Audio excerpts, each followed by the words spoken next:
security expert Dr. Ona Ekhomu joins us now. He does have an office around the Obalende area where the King's College students have been evacuated because of the attack on City Hall, on the Court of Appeal and the High Court. Dr. Ekhomu, thank you for joining us today. I'm sure you have a lot to say about what has happened between yesterday and today, especially the attack on the protesters. Thank you very much, Mr. Marachi, for having me. I think we are living in very troubled times, almost Hobbesian times right now in Lagos, because the streets appear to be under the control of the Hoodlums, and there's no apparent law and order out there.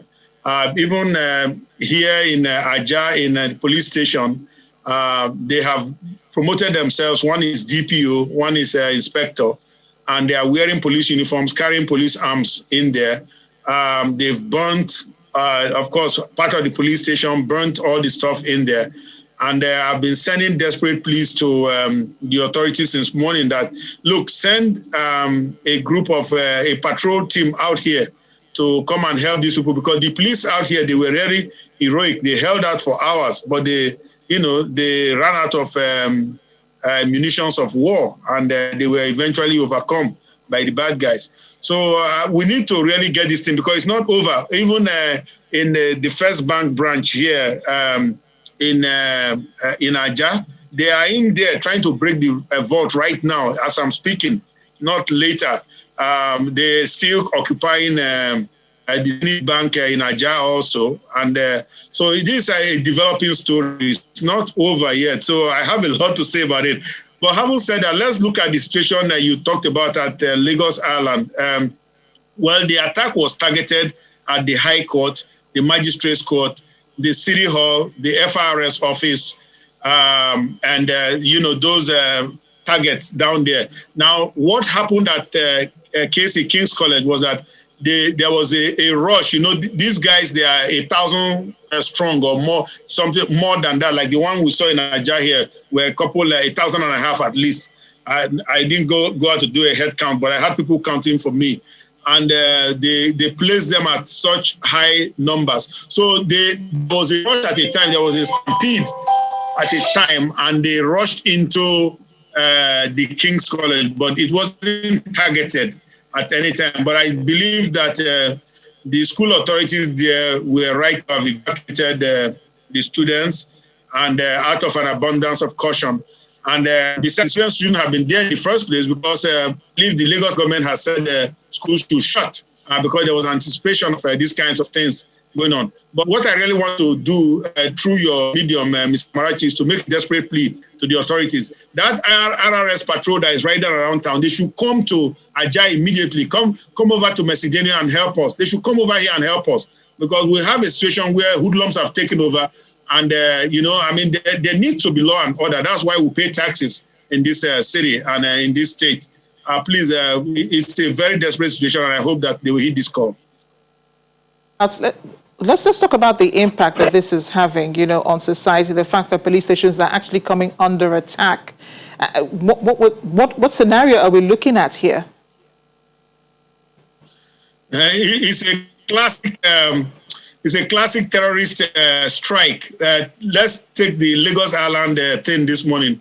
They went to a Butoero and overran the police station, took their guns, took their uniforms, and then went further to attack all those Lagos Island targets, including the Oba's Palace. So, once they are armed, it's like what they did here in Ajah. They took the arms, and then they now had a rapid fire capability. They took some long guns that they seized from the police station. Of course, they took all the AKs, but they took some long guns, and they had some problem trying to learn how the mechanism of cocking the long guns to be able to fire it adequately. But when they did, they became, adept at it very quickly. So the point here is that we have a situation where there is a gradual descent to anarchy. And I hope that the state government, one, which is closest to us, and secondly, the federal government, is not going to sit by and let this happen. Because this is not about protesters right now. Let me tell you my own take on it. Protesters, that's those peaceful guys that we've been talking about, that we knew that will soon be hijacked by hoodlums. Those ones are mostly off the street because they understand now that, look, there's a curfew and they need to fall back, as it were.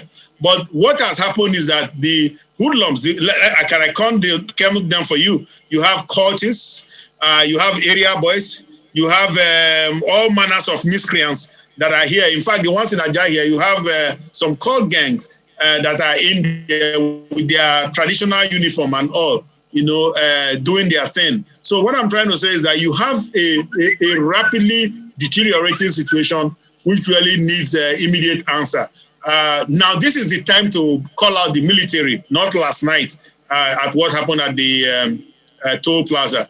This is the time to call out the military. Have these guys come on, and I've been calling for Mesa since morning. Let them come and ride patrols here. We need them at this time.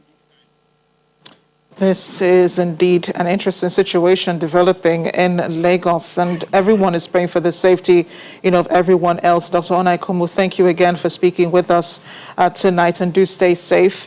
Again, just to update you, everyone. You're welcome.